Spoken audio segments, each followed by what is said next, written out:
हम लोग इस वीडियो में देखेंगे हमारा इतिहास और नागरिक जीवन।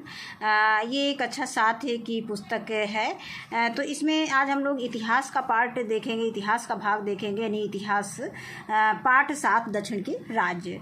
तो सबसे पहले हम इस वीडियो में इस पार्ट को पढ़ेंगे और पढ़ने के बाद हम इसके अभ्यास प्रश्न हल करेंगे और वीडियो को आपको ध्यान से सुनना है जिससे कि आप इसको प्रश्नों के उत्तर आप आसानी से दे सकें। और इसके साथ साथ हमें इसको ध्यान से सुनना इसलिए है कि प्रतियोगी परीक्षाओं में भी इसी से प्रश्न पूछे जाते हैं। अब आगे आता है कि दक्षिण के राज्य। तो मोहम्मद बिन तुगलक के शासनकाल के अंतिम दिनों में सल्तनत का दक्षिणी भारत पर अधिकार कमज़ोर हो गया। परिणाम स्वरूप सल्तनत के अधीन प्रांतों के इक़्तिदारों ने अपने को स्वतंत्र कराने का प्रयास शुरू कर दिए, जिससे दक्षिण में बहमनी और विजयनगर जैसे राज्यों की स्थापना हुई। अब तुगलक के बाद यानी तुगलक वंश ने मोहम्मद तुगलक बिन तुगलक के शासनकाल के बाद फिर कौन कौन से आए, ये जो है बहमनी और विजयनगर राज्य आए। अब इसके विषय में हमको पढ़ना है। अब आता है बहमनी राज्य। मोहम्मद बिन तुगलक के एक अधिकारी हसन गंगू ने बहमनी राज्य की नींव डाली। यही प्रश्न पूछता है कि बहमनी राज्य की नींव किसने डाली थी, तो ये हसन गंगू ने डाली थी। ये कौन था? ये मोहम्मद तुगलक का एक अधिकारी था और किस राज्य से संबंधित था? बहमनी राज्य से। बहमनी राज्य की नींव डाली थी। ने किस राज्य की नींव डाली? बहमनी राज्य की नींव डाली। किसने डाली? हसन गंगू ने डाली। और ये कौन था? ये मोहम्मद बिन तुगलक का एक अधिकारी था। सन 1347 यानी 1347 ईस्वी में हसन ने सुल्तान के विरुद्ध विद्रोह करके दौलताबाद पर अपना अधिकार कर लिया और बहमनी राज्य को स्वतंत्र राज्य घोषित कर दिया।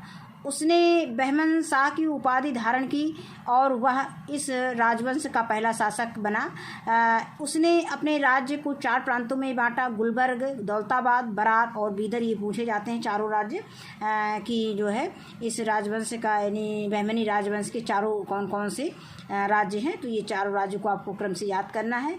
उसने गुलबर्ग को अपनी राजधानी बनाया। कृष्णा नदी तक का संपूर्ण उत्तरी दक्कन बहमनी राज्य के अंतर्गत था। अब इस वंश का महंतम शासक फिरोज शाह था, यानी बहमनी वंश का महंतम शासक कौन था? फिरोज शाह था। ये भी बहुत इंपॉर्टेंट प्रश्न है कि इसका महंतम शासक कौन था? फिरोज शाह था। प्रतियोगी परीक्षाओं में इसी तरह से प्रश्न पूछे जाते हैं। वह बड़ा योग्य, न्यायप्रिय, विद्यानुरागी और आश्रयदाता था। अनेक शासकों ने बहमनी राज्य पर शासन किया, किंतु ये शासक अधिकतर युद्धों तथा आपसी झगड़ों में फंसे रहे। बहमनी राज्य का प्रसिद्ध प्रशासक वहाँ का वजीर महमूद गमा था। अब यहाँ पर ये प्रश्न से मतलब ये जो लाइन दी गई है पंक्ति, इसमें से भी प्रश्न हमारा बनता है, यानी वहाँ का वजीर कौन था? महमूद गमा था। उसके पश्चात बहमनी राज्य का विघटन शुरू हो गया।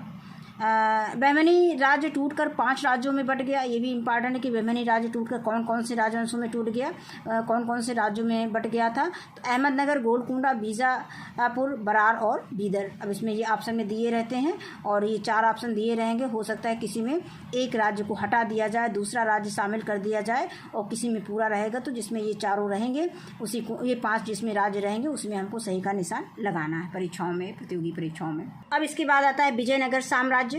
बहमनी राज्य के दक्षिण में विजयनगर का राज्य था। अब बहमनी राज्य के किस ओर विजयनगर का राज्य था? तो ये दक्षिण में था।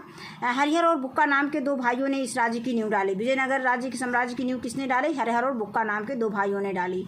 उन्होंने भी सल्तनत की घटती हुई शक्ति का अनुभव किया। इन्होंने होशल राज्य यानी आधुनिक मैसूर जिसे कहा जाता है के क्षेत्र को जीता और 1336 यानी 1336 में अपने को विजयनगर राज्य का स्वतंत्र शासक घोषित कर दिया। उन्होंने हस्तिनावती यानी आधुनिक हम्पी जिसे हम कहते हैं को अपनी राजधानी बनाया। और कृष्णदेव राय विजयनगर राज्य के महत्वपूर्ण शासक थे।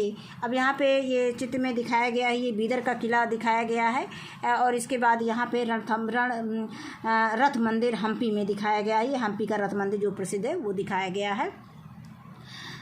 अब यदि बहमनी और विजयनगर में मित्रता का संबंध होता तो वे शक्तिशाली राज्य बन सकते थे, पर दुर्भाग्य से उनमें सदैव युद्ध होता रहता था। इसके कई कारण थे। कौन कौन से कारण थे वो देख लेते हैं। दोनों राज्य रायचूर दोआब को अपने राज्य का हिस्सा मानते थे। यह कृष्णा और तुंगभद्रा नदियों के बीच में स्थित उपजाऊ भूभाग था, जो दोनों राज्यों के बीच में स्थित था। फिर आगे आता है, बहमनी राज्य के गोलकुंडा क्षेत्र में हीरे की खानें और विजयनगर के शासक गोलकुंडा को जीतना चाहते थे। इसके बाद दोनों राज्यों के शासक बड़े महत्वाकांक्षी थे और संपूर्ण प्रायद्वीप पर अपना अधिकार चाहते थे। ये युद्ध इन्हीं दो बड़े राज्यों तक सीमित नहीं रहे। पूर्वी समुद्र तट पर उड़ीसा, आंध्र और मदुराई आदि बहुत से छोटे छोटे राज्य थे। इन राज्यों पर लगातार बहमनी या विजयनगर के शासक आक्रमण करते रहे। विजयनगर ने सन 1370 ईस्वी में मदुराई को जीत लिया और पश्चिमी किनारे पर भी विजयनगर क्रियाशील रहा। रेवाती द्वीप है एक आधुनिक गोवा में जो स्थित है, एक महत्वपूर्ण व्यापारिक केंद्र था जिस पर उसने अधिकार कर लिया। इस बीच बहमनी राज्य अपने उत्तरी पड़ोसी राज्यों मालवा और गुजरात से युद्ध करने में लगा हुआ था। ये सभी राज्य शक्तिशाली बन गए क्योंकि इनके धन प्राप्ति करने के दो साधन थे। पहला भूमि का लगान था और रायचूर जैसे उपजाऊ क्षेत्र में इस साधन से बहुत बड़ी मात्रा में धन प्राप्त होता था। दूसरा साधन था गुजरात और बंगाल को समुद्र पार के देशों से व्यापार में बड़ा लाभ होता था। वे पश्चिमी एशिया, पूर्वी अफ्रीका, दक्षिणी पूर्वी एशिया के देशों और चीन के साथ व्यापार करते थे। बहमनी और विजयनगर भी इस व्यापार में भाग लेते थे। राजस्थान और मालवा भी आंतरिक व्यापार से वैभवशाली बन गए। व्यापार का माल देश के विभिन्न भागों में ले जाया जाता था, अतः व्यापारी प्रायः इन क्षेत्रों में यात्राएं किया करते थे, जिससे इन क्षेत्रों में संस्कृति का आदान प्रदान हुआ और इन राज्यों में क्षेत्रीय भाषाओं के साहित्य, वास्तुकला, चित्रकला और नवीन धार्मिक विचारों का विकास हुआ। बहमनी और विजयनगर का राज्य ये मैप में दिखाया गया है, तो इसको आप लोग इसको देख लीजिए। ये इसमें दिखाया गया है, ये बहमनी और विजयनगर का राज्य है। तो ये मैप है। अब इस पाठ के संबंध में कुछ महत्वपूर्ण जानकारियाँ दी गई हैं। तो पहला बिंदु दिया गया है कि फिरोज शाह बहमनी ने खगोल शास्त्र को प्रोत्साहन दिया और दौलताबाद में एक वेधशाला बनवाई। और दूसरा पॉइंट बिंदु दिया गया है कि ईरानी यात्री अब्दुल रज्जाक 1442 ईस्वी में से 1443 ईस्वी तक विजयनगर में रहा। आगे है, इतावली यात्री डोमिंगो पाएस कृष्णदेव राय के दरबार में अनेक वर्षों तक रहा। ये भी बहुत इम्पॉर्टेंट प्रश्न है। इतावली जो है ये यात्री डोमिंगो पाएस है, ये कृष्णदेव राय के राज दरबार में अनेक वर्षों तक रहे। फिर इसके बाद आते प्रथम बार तोपखाने का प्रयोग बहमनी और विजयनगर के युद्ध में हुआ। बहुत इम्पॉर्टेंट क्वेश्चन है।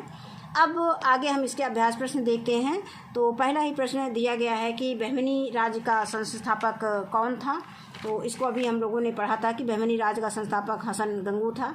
तो इसको देख लेते हैं, इसको हमने कॉपी में नोट कर रखा है।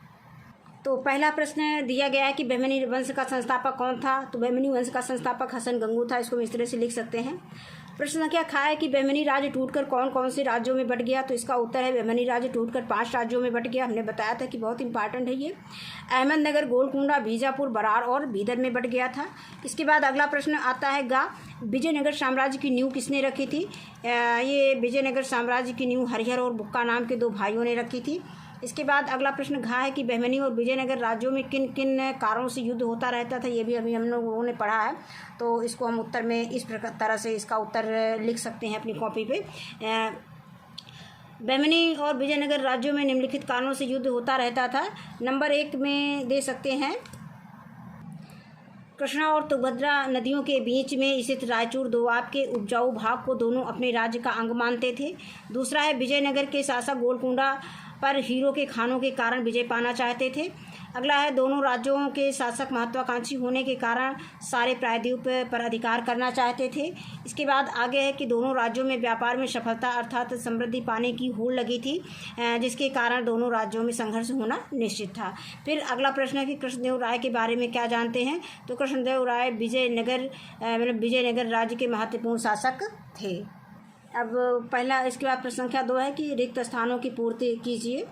तो पहला का दिया है कि हसन गंगू बहमन शाह ने गुलबर्ग को राजधानी बनाया। और फिर खा है विजयनगर साम्राज्य की राजधानी हस्तिनावती यानी आधुनिक हम्पी थी।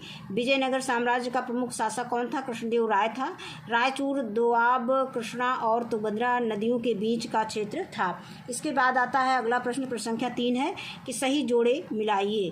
तो होशल राज्य का संबंध था आधुनिक मैसूर से, तो होशल को हम मिला देंगे आधुनिक मैसूर से।